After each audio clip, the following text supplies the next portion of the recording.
Hello, my name is Agbolade Akande, but people know me as Patrick, and I'm going to go over a lecture of quadratic residues and its applications, which is basically an extension of Dr. Sill's lecture. So before we start, let's cover a few things first that will help with the lecture in the future. Let's refresh our memory real quick. We know A is a quadratic residue mod P if there exists an X such that X squared is congruent to A mod P. And thanks to Dr. Sill's lecture, we also know that negative x squared is also another solution to A mod P. Well, now here's my question. Are these the only two solutions? Well, you people will be laughing at me because, yeah, sure, it's a quadratic. So that means there has to be only two solutions. Well, I'm going to ask you again because this is a modular kind of congruence here. It's not like equality as we want it to be. So we have to make sure. So let's say there exists a y, such that y squared is congruent to A mod P, right? And then that means by transitivity, here and here, we know y squared is congruent to x squared mod P. Okay? And then we could just bring this x squared to the other side. So we have y squared minus x squared. We could factorize this, thankfully, because of algebra. Y minus x, y plus x is congruent to 0 mod P. Okay, still visible, we're good. Let me make my P a little bit nicer. Yes. So, since we have these, that means these are congruent to 0 mod P, which means these two are divisible by P. But since P is a prime, that means at least one of these has to be divisible by P, by question. So that means we have two solutions. We'll put a line here. We have y minus x is congruent to 0 mod P, which would mean y is congruent to x mod P. The other solution, which is y plus x, is congruent to 0 mod P. Take the x to the other side, y is congruent to negative x mod P. So, yeah, you can laugh at my face because these two are the exact two we have up here. So that means there's only two solutions when x is equal to x and negative x. So, I'm going to just clean this off, but this is going to be important later in this lecture. Clean this. Now we're going to take huge steps forward, and we're going to go to the Legendre symbol. Legendre symbol. If you remember how it looks like, well, first we need to set some parameters. We're going to say P is a prime first, and P is greater than or equal to 3. Because when P is equal to 2, that's actually kind of boring. We don't really care about that. So, then we have A over P, but A can be any number, it doesn't matter.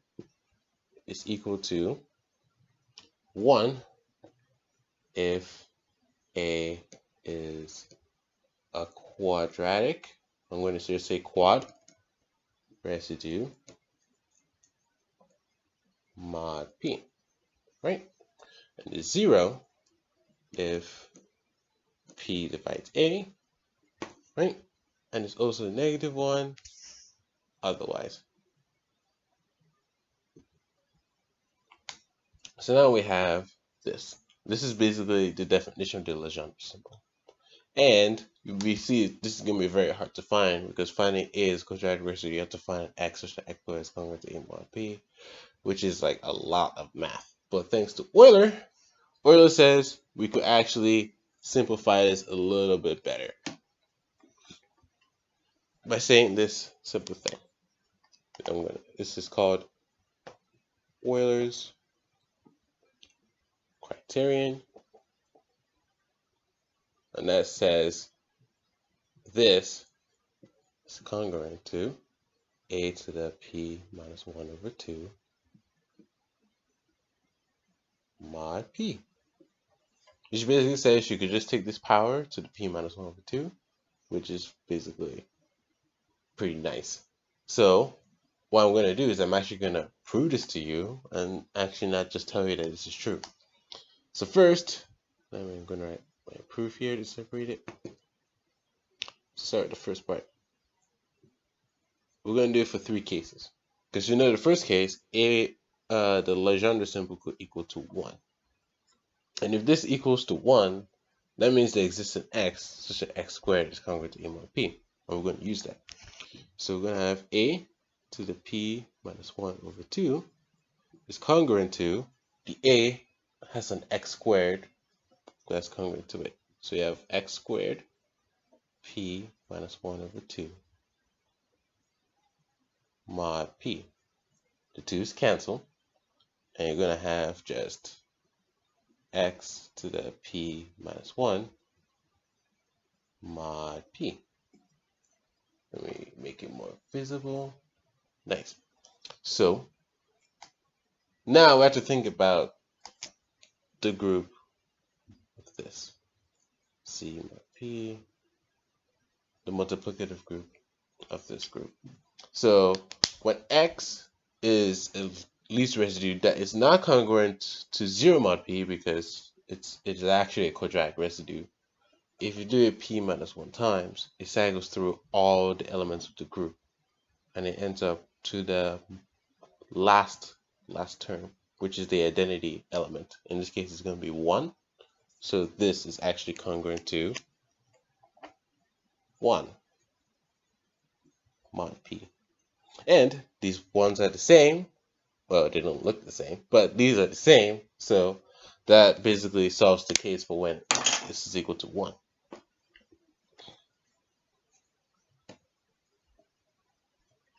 Now, the next case is when this is equal to 0, right? But that tells us that p divides a, which is actually very simple. So that means a to the p minus 1 over 2 is congruent to 0 mod p, because a is congruent to 0 mod p because p divides a. Just take to the p minus 1 over 2 power on both sides, you get this. So that actually solves this other case because this is 0 and this is also 0, which basically solves the transitivity part. And now the next one is the harder case, which is, and this is equal to -1, right? When this is equal to -1, that means a does not only divide, p does not only not divide a, but a is not a quadratic residue of p. Which means if you have an I, well, let me write this right. If we write an I, there always exists a j such that ij is congruent to a mod p, right? And I cannot be equal to j, because if I was equal to j, it would be a quadratic residue. That's the point. So for every I that is a least residue, and remember the least residues go from like 1, 2, all the way to p minus 1 least residue, right? So if we cycle through all these least residues and multiply all those pairs together, you're going to get p minus 1 factorial, right? And this would be congruent to the p minus 1 over 2 pairs they could get from here. So we have a to the p minus 1 over 2 mod p. Right? So now we're almost there. We have this part, but we just don't know what this is. But thanks to our good old friend Wilson, Wilson says that this is actually congruent to -1 mod p. So we have -1 is congruent to a to the p minus 1 over 2 mod p. And then a parentheses, we have here and here. So we have another common thing, which is pretty nice. So we've actually solved this since we've done it for all cases of what this could actually equal to this Earth's quaternion is actually true. And now with this, we're going to go to a more interesting symbol, which is actually called, there we go, the Jacobi symbol, right? The Jacobi symbol is basically an extension of the Legendre symbol. So instead of taking a prime, we're going to take any natural number, right? And then we're going to find its prime factorization. So I'm going to call this P1, M1, P2, M2, PR, MR, right? And then now you could find A over N. You simply just break it down into its factorization. A P1 to the M1, A P2 to the M2, and then A PR MR, right? So that means you could break this into just how this is actually broken up, which is pretty nice because we know the Legendre symbol is completely multiplicative, which says A over P, B over P is equal to AB over P. So this is basically saying it's not only completely multiplicative on the top argument, but also completely multiplicative on the bottom argument, which is pretty nice, which would be helpful, again, as the lecture proceeds. So now we've talked about our foundation for the applications of quadratic residues. All right. Quadratic residues are not popular when it comes to applications because they are very specific and they're also kind of very random. And we don't really have a pattern for quadratic residues. So, but one of the most interesting ones is cryptography. Right? Cryptography is one of the best math courses ever. And it's very interesting to know that they actually use quadratic residues and this kind of thing. The most interesting one that I've seen is, I'm going to butcher their names, but please forgive me, Goldwasser Micali cryptosystem, which basically grabs, the person who wants to send a ciphertext has his P and Q. And then it sends an N, which is P times Q, and it finds a random X, such that X to the P, well, X over P, the Legendre symbol, X over Q is equal to -1. And thanks to the Jacobi symbol, we know this has to equal to that the Legendre symbol X over N has to equal to 1. And then this will be the public key, which everybody knows. And then we have the private key, which is just PQ.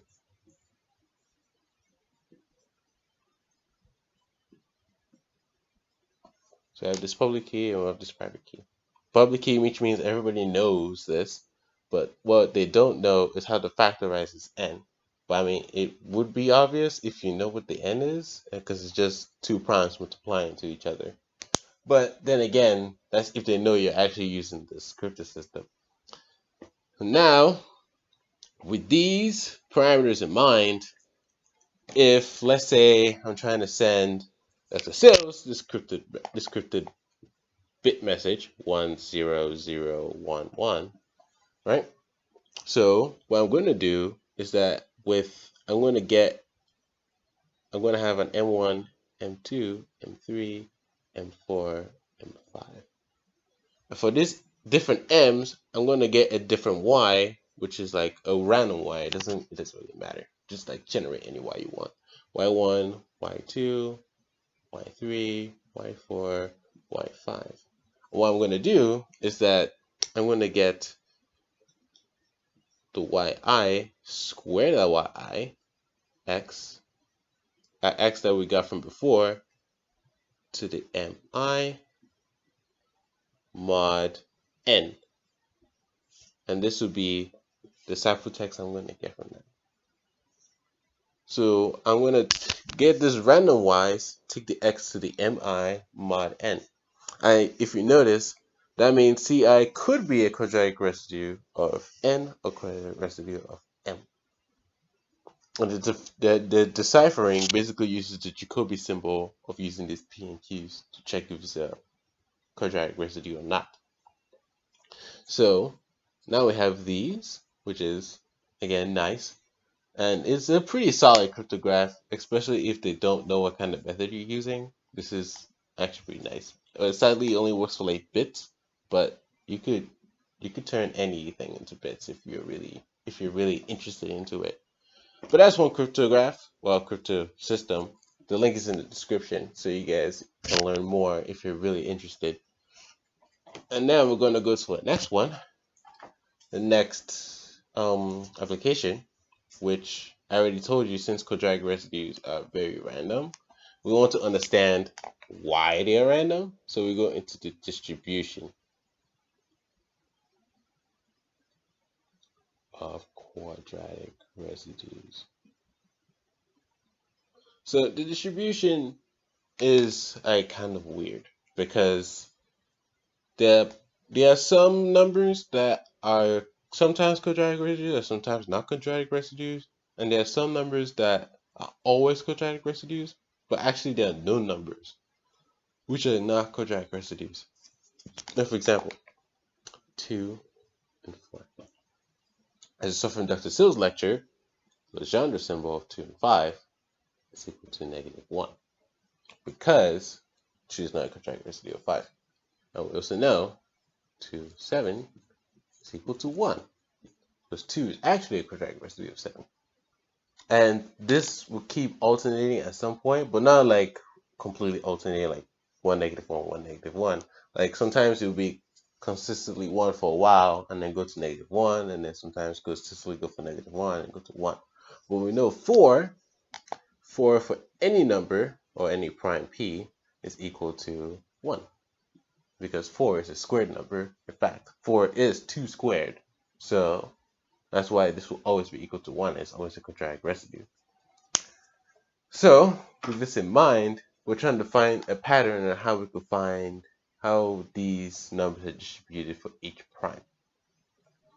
So what I have seen is that there is some similarities between finding these quadratic residues and checking the sieve of Eratosthenes.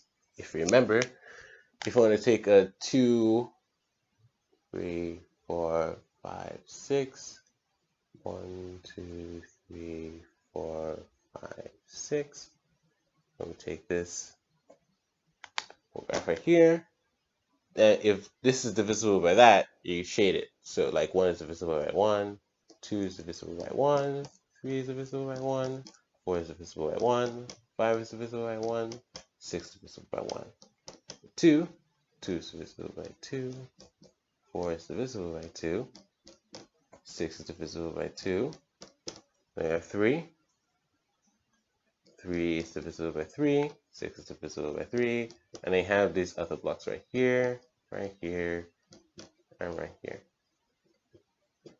So it's not, the similarities are not as clear cut in the beginning, but at some point you're going to see a parabola like this appear as you go farther up into the numbers and also go a little bit down. It's like around the middle, somewhere there. But with these, you can actually see that there is a pattern somewhere. We just don't know what exactly it is. And this pattern also shows up in the distribution of quadratic residues in the same format.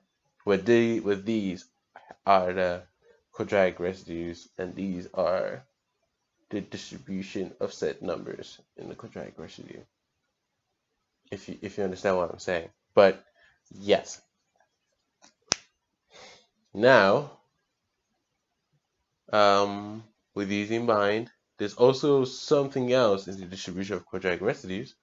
Sometimes you can see some symmetry, which makes sense because, as I told you, if x squared is congruent to a mod p, then negative x is congruent to a mod p. But also but this is not at least residue, so you might want to change it just a little bit. We could say this as p minus x squared is congruent to a mod p. So these would be within, like if x was within 1, 2 all the way till p minus 1, p minus x would also be within 1, 2, and p minus 1. So you could just grab those numbers and just check it out. And the symmetry obviously shows up because of that middle line of that p minus 1 over 2, which is popping up again, which actually makes sense because only half of these are quadratic residues. Only half of them are also not quadratic residues. Well, if you exclude 0. Yes. But that's just a distribution of quadratic residues. Well, if you want to see more information, there is an article about the Steve Aristosthenes that is interesting. I have to contact Dr. Snyder for that. I'll ask him for the URL if he has any. But yeah, well, thanks for watching. That's really all I have. You listen to me rant about quadratic residues, the queen of number theory, or well, one of the crowns of number theory, as I heard. But yeah, if you want some more information, links in the description. Thanks so much for watching.